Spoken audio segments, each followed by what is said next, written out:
ஒன்டேரியோவில் நீங்கள் கார் வச்சுருப்பீங்கன்னு சொன்னால் அந்த வீடியோ ஃபுல்லாக பாருங்கள். இந்த சிம்பிள் ட்ரிக்ஸை பாவிக்கிறது மூலம் ஹண்ட்ரட்ஸ் ஆஃப் டாலர்ஸை உங்களோட ரினியூவலில் நீங்கள் சேவ் பண்ணலாம். இன்றைக்கி என்கிட்ட இன்சூரன்ஸ் ரினியூவலுக்கு வந்த ஒரு கிளையண்ட்டோட சோக கதையை தான் நான் சொல்ல போகிறேன். ஓகே, இந்த வீடியோவை சேவ் பண்ணி வச்சுக்கொள்ளுங்கள். ஃப்யூச்சரில் உங்களோட ரினியூவல் டைமில் இது உங்களுக்கு யூஸ்ஃபுல்லாக இருக்கும். நார்மலாக கார் இன்சூரன்ஸ் ஒன்டேரியோவில் எவ்ரி இயருக்கு தான் போடுவாங்க. ஓகே, ஸோ ஏங்கிற கம்பெனியில் நீங்கள் இன்சூரன்ஸ் வச்சுருக்கீங்கன்னு சொன்னால் இந்த டேட்லேருந்து சரியாக எக்ஸாக்டாக ஒரு இயரில் அந்த இன்சூரன்ஸ் இதாகும், எக்ஸ்பயர் ஆகும். ஸோ இன்சூரன்ஸ் எக்ஸ்பயர் ஆகிறதுக்கு ஒரு 1 மந்த்துக்குள்ளே என்ன பண்ணுவாங்கன்னு சொன்னால் அந்த ஏங்கிற கம்பெனி உங்களுக்கு அடுத்த வருஷம் ரினியூவலுக்கு என்ன அமௌண்ட்டுன்னு சொல்லி இதை அந்த அமௌண்ட் நீங்கள் பே பண்ணிட்டு இருக்கிறதோட கூடலாம் குறையலாம். அப்படி இல்லைன்னு சொன்னால் சேம் ஆகிக்கலாம். மோஸ்ட் ப்ராப்ளி சேம் ஆகிக்காது, இதை கூடும் இல்லாட்டி குறையும். ஓகே, என்ன ரேட்டுன்னு சொல்லி அவங்க ரினியூவலுக்குரிய அந்த ப்ரைஸை உங்களுக்கு அனுப்புவாங்க. உங்களுக்கு ஓகேன்னு சொன்னால் அந்த கம்பெனியில் அப்படியே கண்டினியூ பண்ணலாம். அப்படி இல்லைன்னு சொன்னால் நீங்கள் ஷாப் அரவுண்ட் பண்ணலாம். ஷாப் அரவுண்ட் பண்ணணுன்னு சொன்னேன்னு நீங்கள் வேறு இன்சூரன்ஸ் கம்பெனிகள் அவங்க தாரத்தை விட பெட்டரான ஆப்ஷன் தருதான்னு சொல்லி நீங்கள் செக் பண்ணி பார்க்கலாம். அப்படி செக் பண்ணக்குள்ளே ஏங்கிற கம்பெனியை விட பிங்கிற ஒரு கம்பெனி உங்களுக்கு பெட்டரான ரேட் தருவாங்கன்னு சொன்னால் நீங்கள் ஏங்கிற கம்பெனியில் இருக்கிற இன்சூரன்ஸை ரினியூ பண்ணாதீங்கன்னு சொல்லி அவங்கள்ட்ட சொல்லிவிட்டு நீங்கள் பிங்கிற கம்பெனியில் புது இன்சூரன்ஸை போட்டு அடுத்த வருஷத்தை கொண்டு போகலாம். இதுதான் நார்மலாக சிம்பிளாக நடக்கிற விஷயம். ஆனால் இதில் இருக்கிற கொஷன் என்னென்னு சொன்னால், ஒரு இன்சூரன்ஸில் ஸ்டாப் பண்ணிவிட்டு இன்னொரு இன்சூரன்ஸை மாறுறதுக்குரிய இந்த ஷாப் அரவுண்ட் பண்ணுற விஷயத்தை எப்போ ஆரம்பிக்கணுங்கிறது அநேகமானங்களுக்கு தெரியாது. இன்றைக்கி நான் அந்த வீடியோ செஞ்சுட்டு இருக்கிற டே பார்த்தீங்கன்னு சொன்னால் மண்டே. இன்றைக்கி நடந்த விஷயம் தான் அது. என்ன, நேற்று சண்டே ஒரு ஆள் என்ன கண்டெக்ட் பண்ணியிருந்தார். அதுவும் Sunday like evening night time மாதிரி தான் என்ன கண்டெக்ட் பண்ணியிருந்தார்.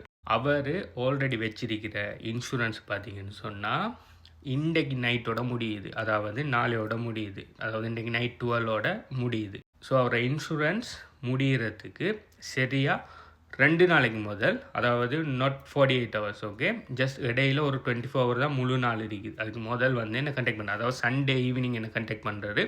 மண்டே மட்டும்தான் எல்லா ப்ராசஸ் செய்கிறதுக்கு.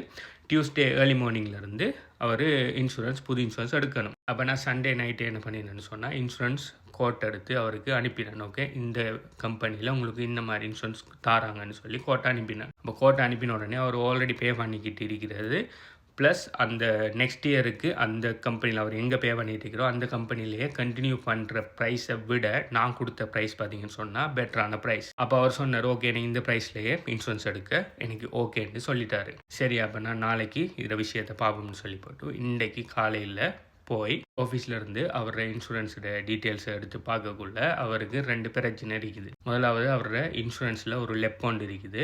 ரெண்டாவது பார்த்தீங்கன்னு சொன்னால் அவரோட நேமில் 2 at fault கிளைம் இருக்குது. ஸோ இந்த இன்சூரன்ஸ் லெப்புன்னா என்ன அதுக்குன்னு சொல்லி ஒரு தனி வீடியோ போடுறேன். இன்சூரன்ஸ் கிளைம்களில் இருக்கிற பிரச்சனைகளை பற்றி நான் ஒரு வீடியோ போடுறேன். ஓகே, இப்போ இது அதுக்குரிய வீடியோ இல்லை. அப்போ இந்த கிளைம் 2ம் அடுத்தது இந்த இன்சூரன்ஸ் லெப்பும் இருக்கிறதால எடுத்த உடனே நான் பைண்ட் பண்ண முடியாது.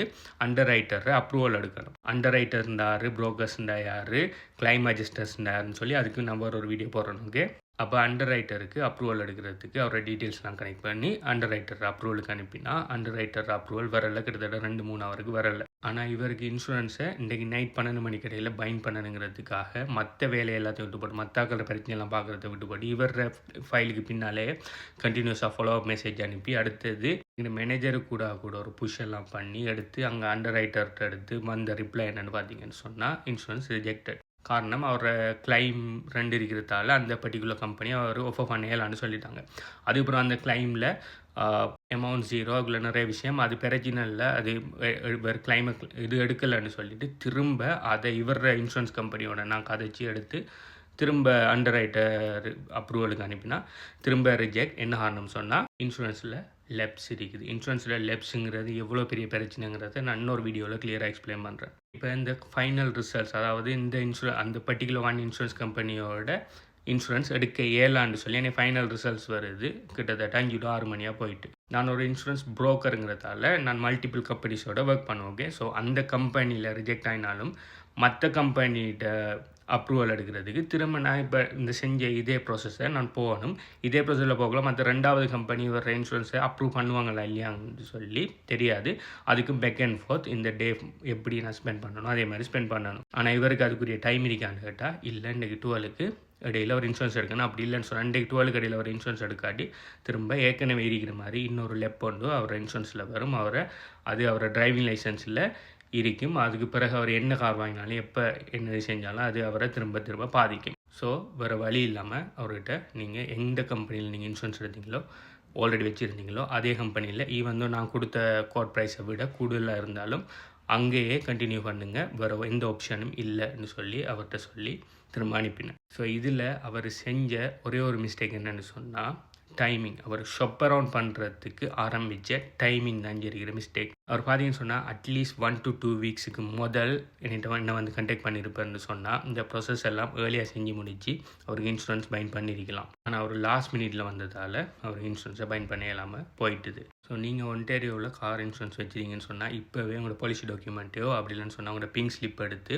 உங்களோட இன்சூரன்ஸ் ரினுவல் டேட்டை முதலாவது பாருங்கள். அந்த ரினுவல் டேட்டிலிருந்து 15 to 30 நாளைக்கு முதல் உங்களோட ஃபோனில் ஒரு ரிமைண்டரை வைங்க.